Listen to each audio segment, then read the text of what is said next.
Hey, welcome to Footy Fin. Now, the Wallabies year has finally ended with a loss to France. Look, I want to reflect on the tour, the year that it's been for the Wallabies, 15 test matches, share a few reflections, throw out a few personal opinions, and see what sticks. So, look, please let me know. I have a few strong views here. You may or may not agree. It's fine to disagree. Disagreement's not conflict. But please let me know what you think about here. Drop a comment down below.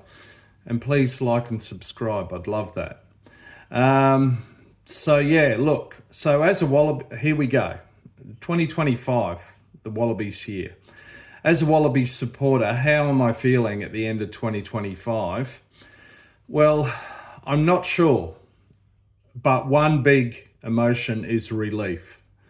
I'm relieved it's over. I'm glad it's over. We can forget about it for another 6 months or more. So there was a peak in August with wins over the British and Irish Lions and the Springboks in Joburg, that one for the first time since 1963. But then since then, it's been steadily downhill. And I talk about breaking that record that goes back to 1963, but they've reversed that by having their first ever winless UK European tour since 1958. Now, in 1958, Elvis Presley had only just released Jailhouse Rock. He was early in his career. So that puts things in perspective.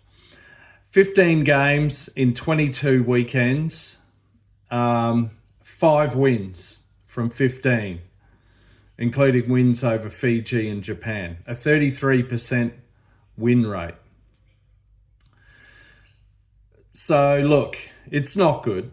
It's not great at all. As I said, there was a brief peak in August, but it's been steadily downhill since then. But you've got to remember one thing.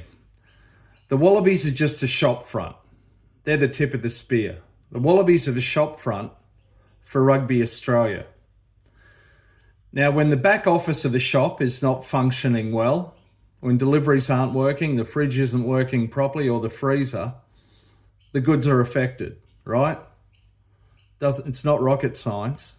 And that's what's happening here. Things are not right in the administration. They haven't been for 20 to 25 years.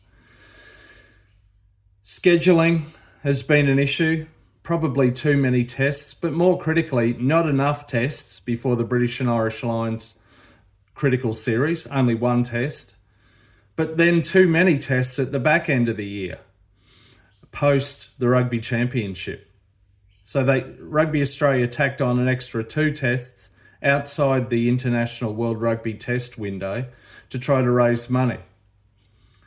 But it's backfired. It's backfired. First winless UK and European tour since 1958.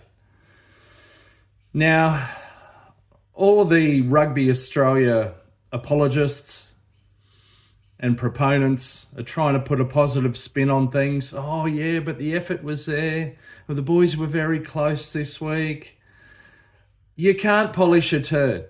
You cannot polish a turd. It's still a turd. It's time to face facts, people. The Wallabies don't have an attack coach.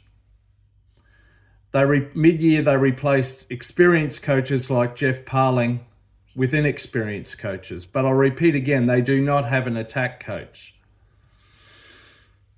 There's been question marks over strategies, game plans. It's become very narrow, very predictable, very one-dimensional. There's been question marks over selections. Joe Schmidt has perhaps been overthinking things, as by his own admission he's prone to do. But I really don't think Joe is the key issue here. He's just a scapegoat. He's just at the shop front. He's the storekeeper, if you like, the guy on the register. I feel sorry for him in a way. There's issues in the halves, lack of depth, and this was shown in Paris, trying to secure a win over the top 3 or 4 world ranked team in the dying stages. And who have we got in the halves? A rookie, a test debutant who's been thrown in, and then Tane Edmed, who's continually proven that he's not quite ready at this level. Maybe he will be one day. That remains to be seen. And no dedicated 10 on the bench. So Tane could not be replaced because the likes of Ben Donaldson and James O'Connor were knocked back. And Carter Gordon, who'd played 1 game of rugby, or 0 games of rugby in 18 months, 1 game of NRL in that time after a bad spinal injury, was taken on a tour and played half a match. Some of that does come down to Joe. Lack of line-out accuracy. Missing Jeff Parling, who's now with Leicester. But Joe's not the key issue, like I said. He's just a poor bloke stuck at the cash register in this dodgy corner store that is Rugby Australia. Now, Joe will have 3 tests in July. He'll be in charge for. Then he's done and he hands over to Les Kiss. Those 3 tests are against Six Nations team, Ireland, France, Italy. Then he'll hand over to Les Kiss. He'll have 2 against Japan, a sort of an abbreviated version of the Rugby Championship, etc., etc.